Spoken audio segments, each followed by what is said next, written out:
Hey folks, thanks for watching my video. I'm Dennis, this is my daughter Tessa. Today we're going to remove and replace the front door panel, and we're going to replace the outside mirror on a 2016 Nissan Rogue. Let's get started. As you can see, this mirror has sustained some damage. It's missing the cover, it's missing the glass. Somebody hit it and wiped it out, so we're going to replace it. And the first thing you have to do though is remove the front door panel. I'm going to take a small slotted screwdriver and pry this switch panel up first. I'm going to wrap it in a rag so I don't scratch anything. Just get up under the edge, and if you've got like a nylon trim tool, you can use that. I don't, so I'm just going to be careful with this screwdriver. I do have a plastic putty knife that I'm going to use to help, but they're not really strong enough to pry with. So I just took a little bit bigger screwdriver, stuck it up underneath there, and pried that first clip out.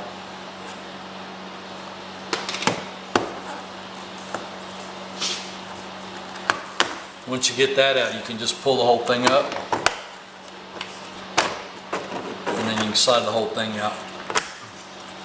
It's got like a hook-shaped clip up here, so you got to slide it back out when you get the thing unclipped. And then there's a little release here on the plug. Push that down and unplug it. It only plugs in one way, so you don't have to worry about remembering which way it plugs in. This piece here has to come off, so you got to get up underneath here with it, pop that out. You want to be careful with this one because it's thin. Especially, there's another clip down here. You got to be kind of careful with it. So work your way across the top. Just pop these out like that.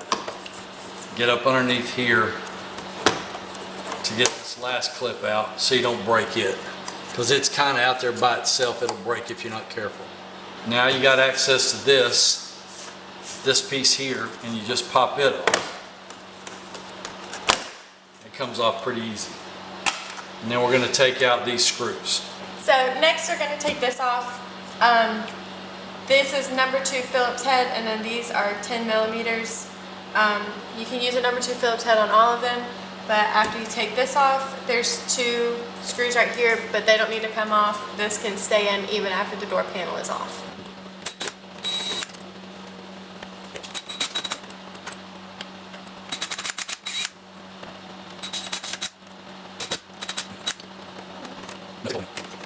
Okay, so after we took it off, we realized that the 3 silver-headed screws actually do not have to come out. It just attaches it to the part of the door handle. The only 3 that need to come out are the black-headed hex screws, and the longest one goes at the top. Next, we have to take this screw right here out. It's just one screw. It's also a 10 millimeter. You can use a number 2 Phillips head for it as well. That's the only screw in the door panel. The rest of it is clips that'll take the door panel off.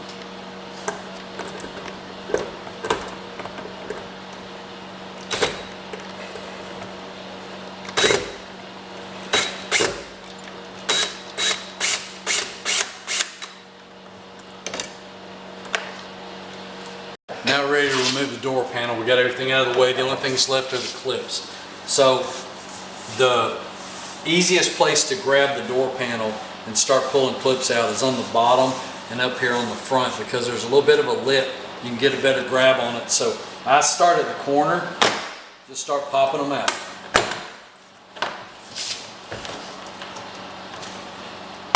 The easiest way is to kind of get your fingers back there, put your thumb on the door, and then just kind of flex your hand, and you can pop them out without having to snatch the whole thing.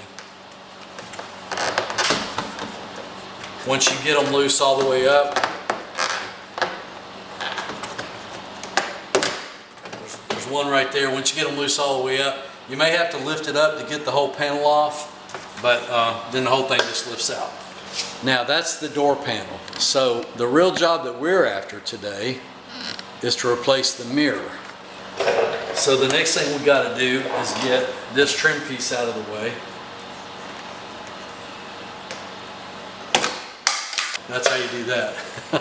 It's got 3 plastic kind of rivets that pop in. So you just pry it out, and then that will give you access to the 3 studs that mount the mirror. This is the wiring for the heated mirror, if you have a heated mirror, for the adjustment, and also for the LED turn signal that's on the back side of the mirror.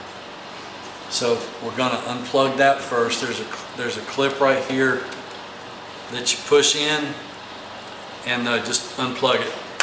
We'll take these off and we'll get the mirror off.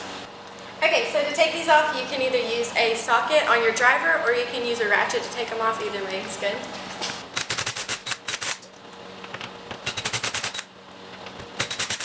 So you may not have to catch the mirror. Generally it'll stay put, but once you get the nuts off of the studs, you're just going to work it out like that and pull the plug through the hole. So I ordered the Rogue mirror online. It came in as Brock Auto Parts. Seems to be a decent mirror. I opened it up. It is made in Taiwan, but anyway, it comes packaged well, and it appears to be complete. That's the outer skin. That's the part that's got to be painted to match. And that's the mirror itself. Seems to be just fine. It looks just like the original. Got the same plug on it because I've already inspected that. Seems to be put together fine. So the skin is real glossy, so I'm going to scuff it up before I paint it with some. I've got some 400 that's already cut. You could use 600, I guess, but 400 will be fine. And I'm just going to go lightly over this skin. And it says it's ready to paint, but I'm not going to try to put paint on something this glossy. I don't think it'll stick. So I'm just going to go over this paint, knock the gloss off. You know, kind of like so. I just went over with some 400 grit. I wouldn't use anything coarser than 400. I'd use 400 or 600. You just try to knock off the gloss. And then what you want to do is, you know, make sure you've gotten everything. Be careful of that particular corner. It'll get you when you're sanding. I got myself. And then you need a clean, dust-free surface to set it on the spray. So in order to get any oil or grease from your hands or anything that's left on this cover from the manufacturing process, wipe it down with rubbing alcohol with a clean, lint-free rag. That'll take care of anything that's left on the plastic without having to worry about a solvent messing the plastic up. I would recommend getting the dust off the inside too, because when you go to spray it, whether you're using a spray can or a spray gun, if there's any dust left in the inside like that, you're gonna stir it up and get it in your paint.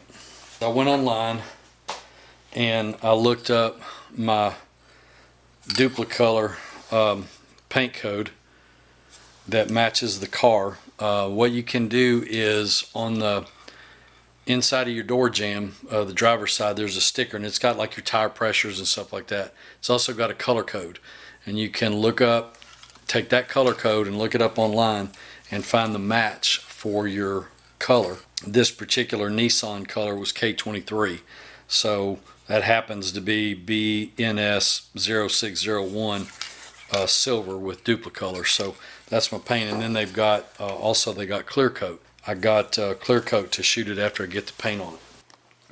And if you have something you can prop it up on, that's better. That way you don't have any of the outer surfaces touching, like the corners where it's resting on the bottom.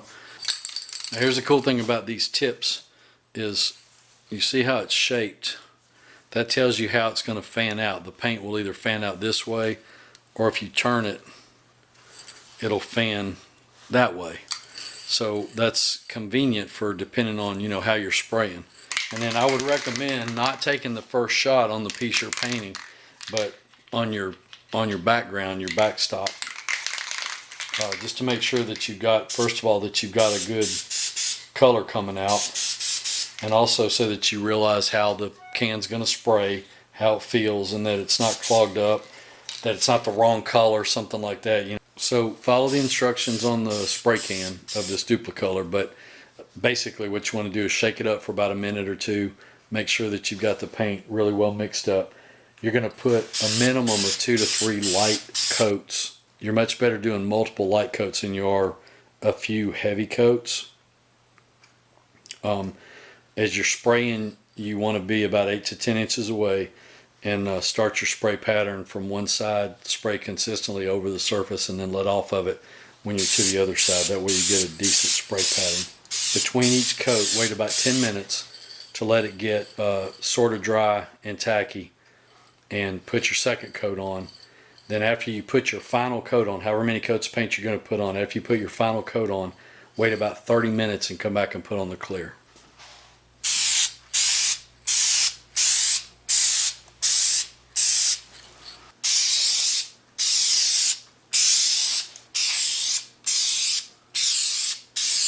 And it's got the same instructions on it. Give it 10 minutes between coats. Man, this stuff stinks. The paint doesn't smell so bad, but this clear coat stinks. I'll put probably 3 coats of clear on it. It says to give it 2 to 3 light coats and then a heavier final coat. Be careful with your heavy coat that you don't make any runs. You don't want it to be heavy, just heavier than the light coats. My cover is all dried. I want to go ahead and install the cover onto the mirror just to be safe. I'm going to set the mirror on some bubble wrap. And then I'm just going to line this up and pop it in. You got to make sure that all the way around here that this lip is inside the black.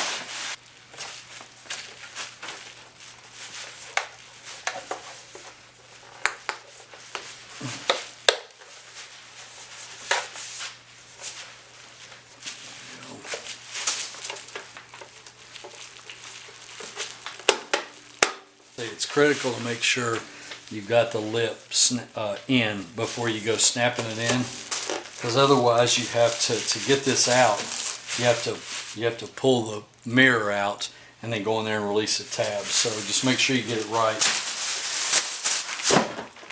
when you first snap it in.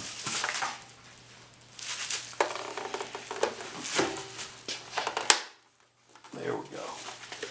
So it should be smooth and flush all the way around the whole housing, like so.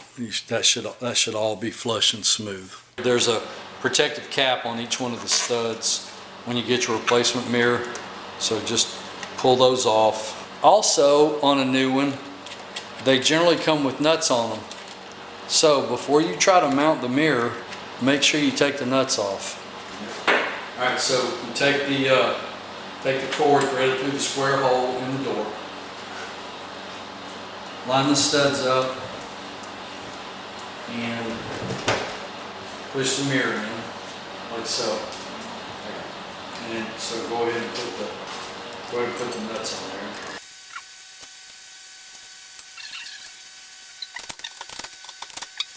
there. And then you plug in the plug. Yep. Okay. And then we'll start putting trim pieces back on.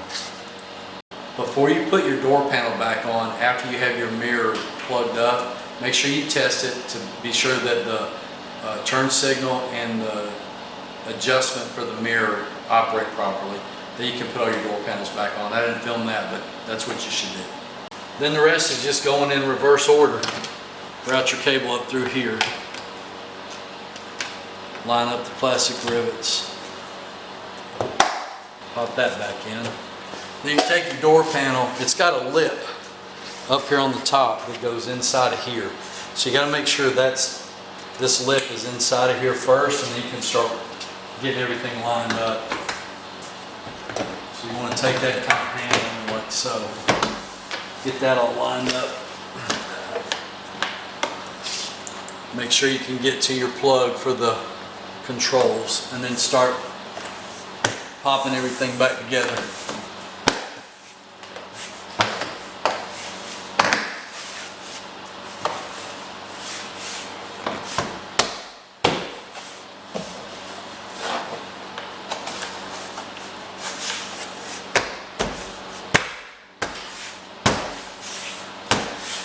All right, this is Whiskey.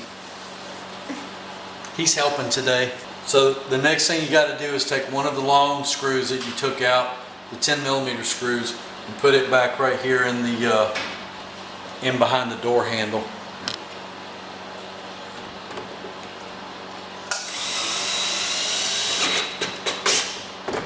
Alright, then you take the door handle bracket, make sure it's fully seated where it goes, all three of the bolt holes are lined up.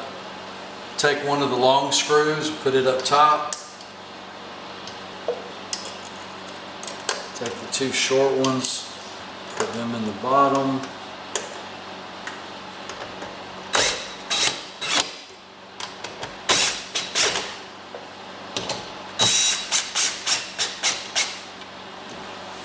Next, we pop the door handle cover on. Right.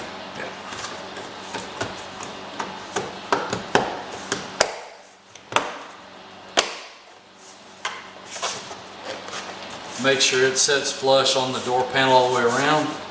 That's good. Take the trim piece, the upper trim piece next.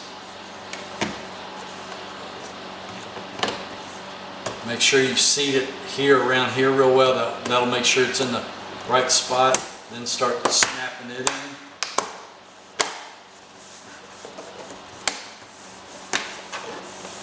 There we go. No problem. Lastly, take the control panel. Don't forget to plug it in. It only goes in one way, so if it doesn't fit one way, turn it around, do it the other way. And remember, it's got a hook up front, so you got to hook that first and then get the whole rest of it snapped in. Snap that front corner in first, and then you can get the rest of it in there.